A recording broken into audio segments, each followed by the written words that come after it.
사기죄가 진짜 무서운 거는요. 절도죄나 폭행은 나는 가만히 있는데 누가 와서 때리고 누가 와서 훔쳐가는 거잖아요. 그거는 그냥 고통만 받는 거예요.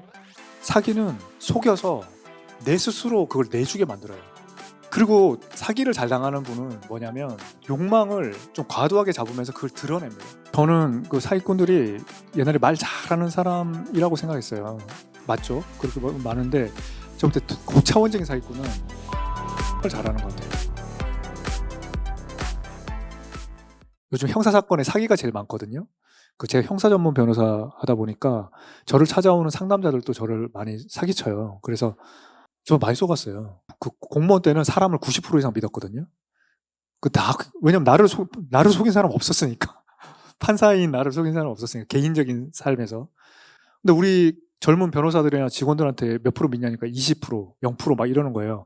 아니, 너희들은 사람을 그렇게 안 믿고 어떻게 행복하게 사니? 그렇게 했는데 전 지금 그 사람들보다 더 안 믿거든요.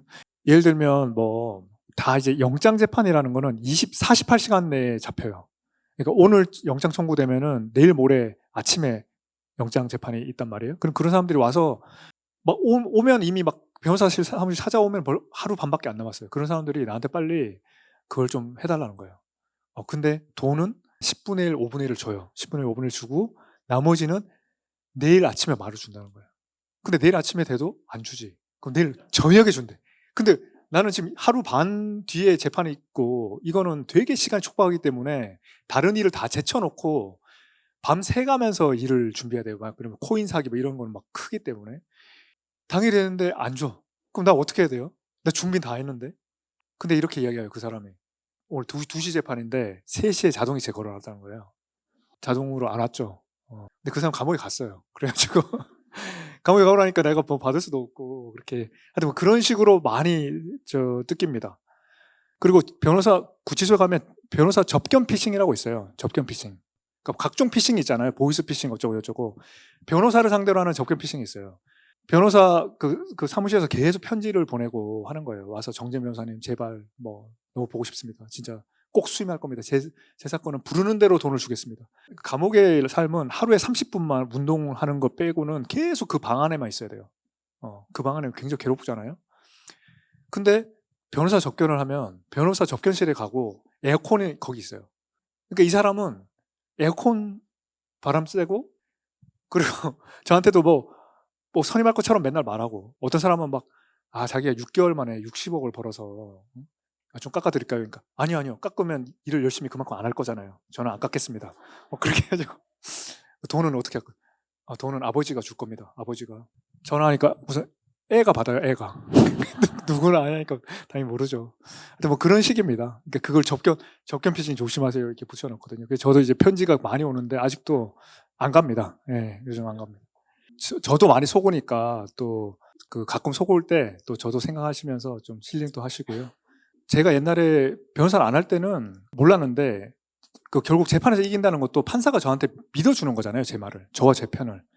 이게 다 믿음이구나. 우리가 믿음을 구하는 일이었구나. 저는 그냥 법적으로 해서 제가 더 우월한 걸 제시해서 이기는 이런 건 줄 알았거든요.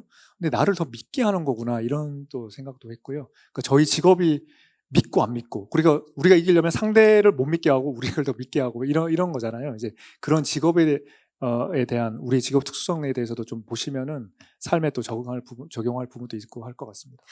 작가님께 제일 많았던 질문 중에 하나가 이거였어요. 이런 사람은 딱 보자마자 초면에 좀 거리를 둬야겠다, 쎄하다 이런 분들의 특징이 그러니까 있다고. 저는 사기꾼들이 옛날에 말 잘하는 사람이라고 생각했어요. 그렇게 맞죠? 그렇게 많은데 저 볼 때 고차원적인 사기꾼은 좀 경청을 잘하는 것 같아요. 우리가 사실 점점 자기가 말하는 사람이 너무 많아요. 저도 지금 여기서 또 말하고 있잖아요. 세상에 TV 틀면 말하는 사람이 휴대폰 틀면 자기가 말하고 있는 사람이 너무 많아요. 근데 자기 이야기를 들어줄 사람은 없어요. 점점. 말하는 사람이 너무너무 많은데 근데 그 말을 들어주잖아요. 그럼 되게 좋아요. 저도 어떤 딱 누구를 마음먹고 접대를 해야 되겠다라고 할 때는 절대 25% 이상 말하지 않습니다. 계속 말을 듣죠. 그러고 나면 그 사람이 저를 만나고 난 뒤에 뭔가 후련함을 느껴요. 그리고 내가 존중받았다는 느낌. 내 사기꾼 같네. 약간 사기꾼은 진짜 이렇게 경청해요. 그리고 우리가 사기를 잘 당하는 분은 뭐냐면 욕망을 좀 과도하게 잡으면서 그걸 드러냅니다. 예를 들면 이제 우리 변호사로 하잖아요. 그러면 자, 저의 목표는 예를 들면 이 죄를 졌을 때 전부 다 징역 3년을 받는데 자기도 징역 3년을 받게 만드는 게 저의 목표예요, 사실은. 그러니까 운 좋으면 한 2년 6개월 정도 받게 할 수 있죠. 근데 어떤 사람은 다 징역 3년을 받는데 자기만 무죄로 나가게 해달라는 거예요. 자기만 집행유예 해달라는 거예요. 자기만 뭐 징역 6개월에 해달라는 거예요. 그러면 반칙을 해야 되죠. 그럼 예를 들면 옛날 같은 반칙은 정관예우 뭐 지금도 많아요. 그렇게 거짓말하는 변호사들이. 뭐 누구 이야기하니까 막 내가 오늘 나한테 선임하면 내가 지금 부산에 있지만 그 판사 수원에 있는데 가서 내일 내가 이번 주 안에 가서 소주 한잔 할 거고 그러면 말도 안 되는 그 소주 한잔 할 사람도 아니고 그 일할 시간이 없거든요. 그렇게. 근데 아직도 변호사가 판사 출신 변호사인데 그런 구라를 쳐요. 아직도. 그런 사람들이 아직도 많습니다. 왜냐하면 그걸 원하는 사람들이 아직 많기 때문에. 그런 거죠. 그러니까 과도한 욕심을 가지는 건 좋은데 그걸 자꾸 내보내면 사기꾼 보고 나 잡아 먹으라고 하는 거예요. 사기꾼들의 특징은 경청을 잘한다. 그다음에 사기 잘 당하는 사람들은 욕망을 잘 그리고 표출한다. 말도 구체적으로 하죠. 시티은행 명동지점 황 대리가 1,000만 원짜리 수표 몇 장? 네, 다음 질문으로 또 많은 분들이 호소를 해주셨는데 막 이제 사기꾼들한테 이렇게 당하는 경우도 많은데 정말 가까운 사람한테 또 배신을 당하는 경우, 아까 뭐 이혼 소송이 될 수도 있고 형제자매가 될 수도 있고 배신을 당하는 경우도 흔한 것 같습니다. 그런 과정에서 상처를 받는 사람들도 굉장히 많고요.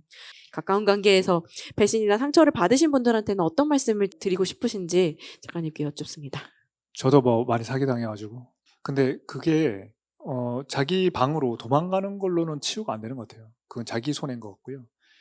결국 그 신뢰 관계를 한번 더 경험하고 반복적으로 더 경험해서 치유하는 게 맞는 것 같아요.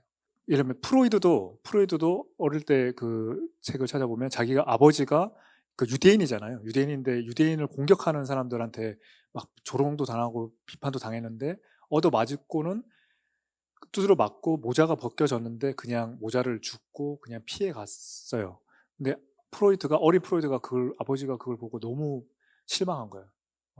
그래서 이 사람은 프로이드는 계속 어떤 권력을 많이 생각하게 돼요. 그래서 한니발 장군을 되게 맨날 생각도 하고, 그리고는 자기가 아버지가 됐을 때 자식들과 있는데 누가 괴롭혔을 때 자기가 당당하게 싸웠어요. 그러고는 이제 그 트라우마에서 이제 벗어난 거죠. 네.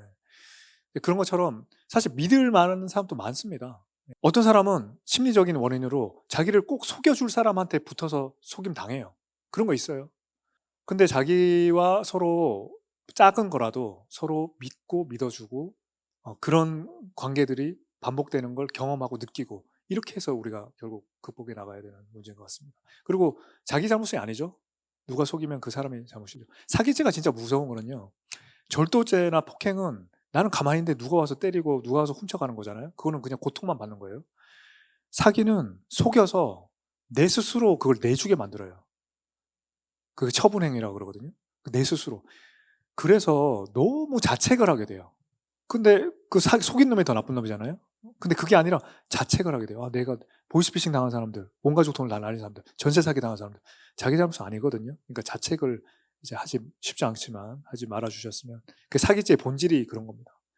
사기죄는 재산도 뺐지만 자존감도 그렇게 뺏어버리고 죄의식을 심어놓는 거죠. 어떤 이제 그 사원에 갔는데 튜어가 자기들은 이 스님을 엄청 떠박는데 이 스님의 가르침은 밸런스래. 밸런스. 잘 나가는 놈도 좀 있으면 망한다. 그만큼 망한 사람도 좀 있으면 잘 된다. 그러니까 너무 좋아할 것도 없고 실패할 것도 없고 잘할 것도 없다. 그래서 이 사람들이 밸런스 때문에 이렇게 편안한 거구나. 그래서 치앙마이가 이렇게 편안한 거구나 이런 생각합니다. 여러분 밸런스 편안해지십시오. 네. 치앙마이 사람처럼 되십시오. 각자의 답을 찾으시기 바랍니다. 정말 인생에서 제일 의미 있는 날이고요. 너무너무 고맙습니다. 네. 네.